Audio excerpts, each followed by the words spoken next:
above the Kirtan Hall, the exhibit space for the main central dome and the area where Lord Nrsingadev is are all one, winding floor-by-floor exhibition. That is where, with beautiful dioramas, the story of creation and then the story of Gopal Kumar traveling through the universe will be told. Now, in the other dome, which is the Planetarium Museum, the Science Museum, the top of that dome is a dome planetarium theater. There's an entry level and 3 floors above the entry level before you get to the planetarium theater.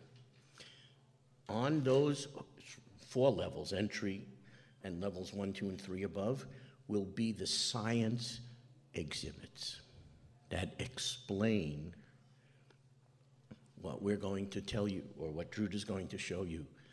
Michael Cremo is going to show you today. This is the Temple of Vedic Planetarium as it will look when it's completed in Mayapur, West Bengal. And I'd like you to all imagine that someone you love has forgotten who he is, where he is. That would be a very sad situation. But actually, we're all in that position. We do not know the real answers to the questions, who am I and where am I?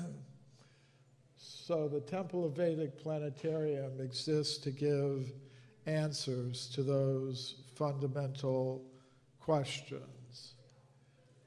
And the answers will come from the school of Vedic thought represented by His Divine Grace A.C. Bhaktivedanta Swami Prabhupada. As we've heard many times throughout this gathering, this really hasn't been established in a truly scientific way. Many scientists believe that the first single-celled organism evolved through evolution by natural selection into all the complex forms of plants and animals we see around us today. But no scientist has really explained how this has exactly happened by unguided genetic changes. Some scientists see evidence for purposeful manifestation in the biological complexity of organisms. Baladev Vidyabhushana, in the Vedic tradition, said in his commentary to the Vedanta Sutra, seeing the wonderful arrangement and management of the cosmic manifestation. A person through a journey. By the time we get to cosmology, hopefully we will have succeeded in opening their eyes and mind to the possibility of other concepts for the origin of life and the universe. And it's in this area that we need help from our best philosophers and scientists. We have very specific, I'll just give you one example, and then in discussing the mechanistic theory of evolution, there might be 10 or 15 great controversies that haven't been explained by that theory. We'd like to have the top 2 that haven't been defeated or challenged yet, and make those exhibits that may change over time. As they keep coming up with other theories, we'll keep adding the exhibits that will create doubts. So it's in this area that we need trained specialists. Such things. This evidence is consistent with evidence from the Shabda Pramana, which tells us that consciousness is the energy of the soul. The conscious self is never created, never destroyed. Now we can consider the question, where are we? Given that the self is not material, there must be a place where it can express its spiritual nature in full. That is the spiritual world. There, the soul can exist in loving harmony with the Supreme Soul, God, Krishna, and with all other souls. Why is the soul not in the spiritual world? Some souls have chosen not to love God purely. So where are such souls like us? For such souls, God has manifested the material universes. We are now in with this virtual technology, glass or whatever, but visionary thing that is. He's going to see himself in a different species.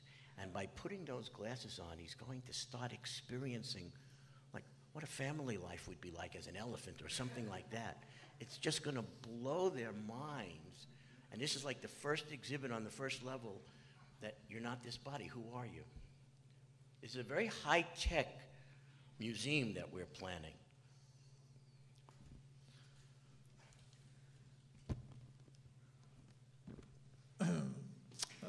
Here's a topic that came up earlier today. Our universe appears designed, finely tuned for life to exist. At least 6 physical constants are set to very precise numerical values.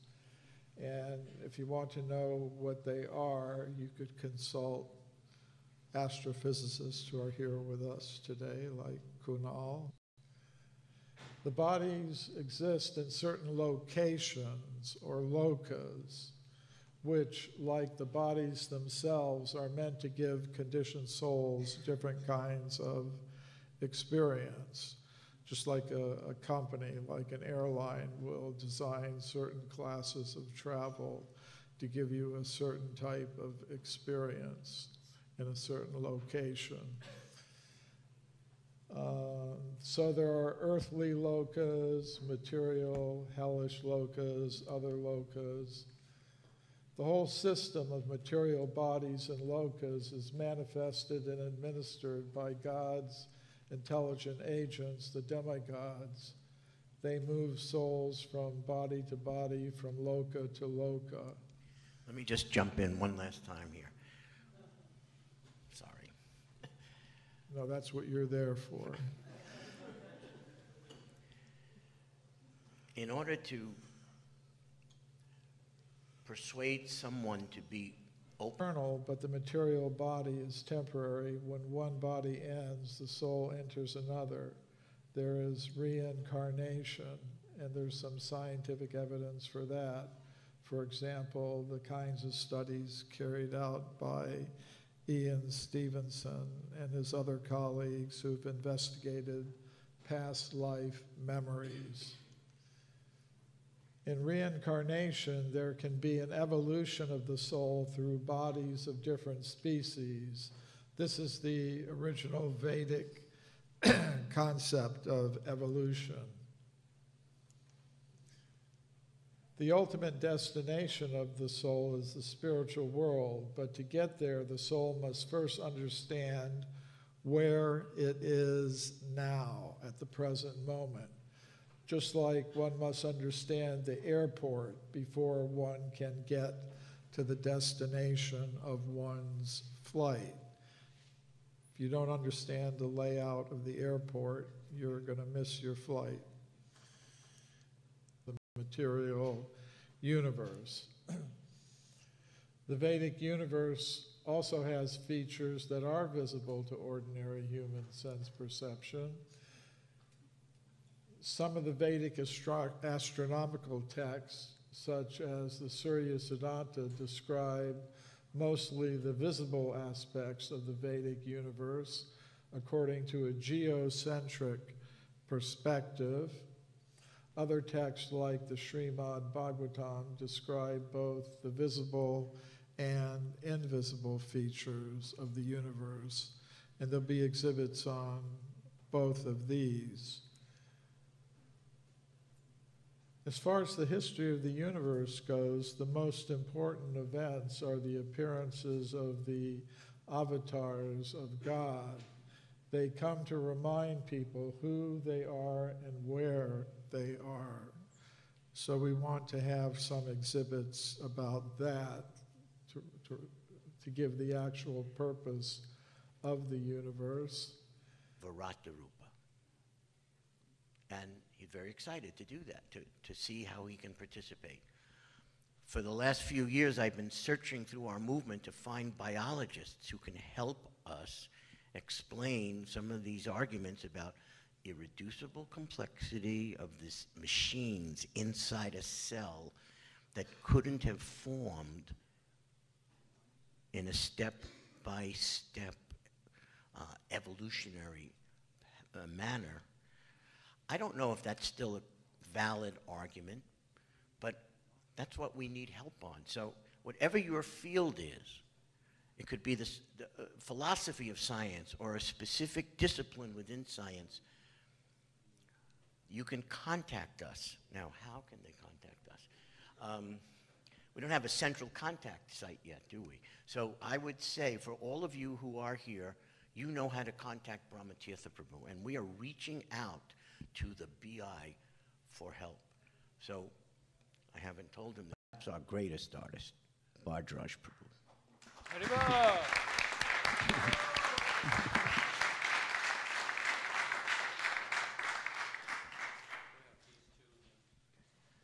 Thank you very much for this really wonderful presentation. I really like how this was laid out in sort of like a spiraling, ascending story that people can walk through from where they are now to where we're hopefully trying to go to.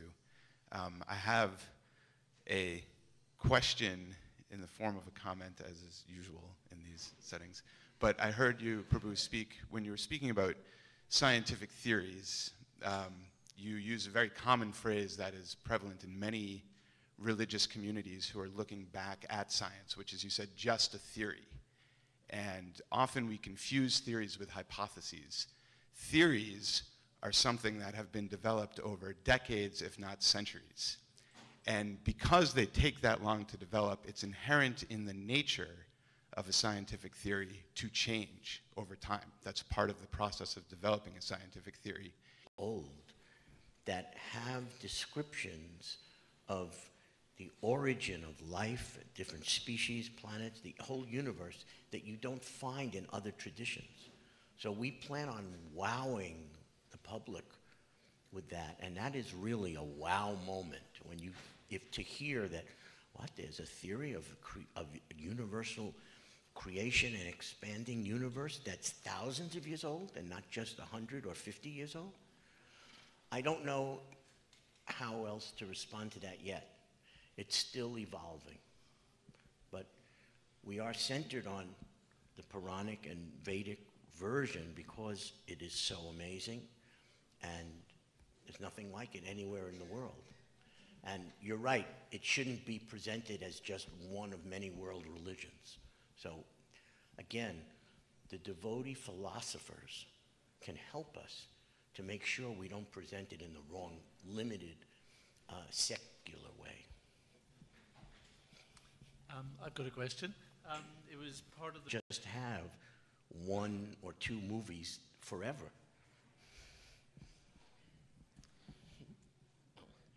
I have a question about, this is an absolutely fantastic endeavor, and what you describe, the exhibits and the models and the chandeliers sound very sophisticated. And Mayapur will be visited by people from all walks of life, from the rural community to very international, sophisticated people. How will you make all this information easily digestible to people coming from all walks of life? Because to me, it sounds extremely sophisticated right now. I can jump in on that. The main temple and all the exhibits will be for no charge. And the masses will go there. Masses of wonderful people from all over will go there. But for people who want to really understand much more detailed scientific presentations about the Vedic cosmology, there will be an admission charge. preferably by the second after 5. Unless one you want to pay for it. Okay, so let me wrap up. Oh, Professor, my friend, the endocrinologist, is there waiting to see you. So, this has been a wild adventure for us.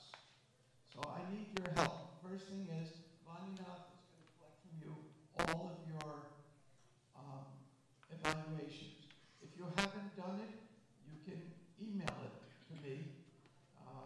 You can email it to the address on the website. But we really want your evaluations because I want to know what I did well.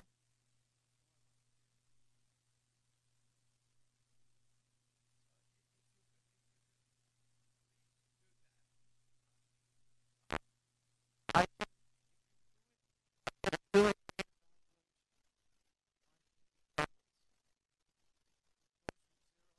double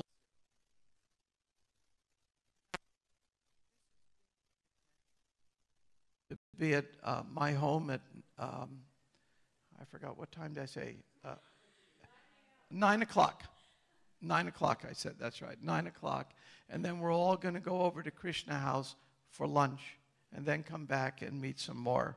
Those who haven't seen Krishna Lunch, which is 1,000 plates a day to the university, this is your chance to have an adventure.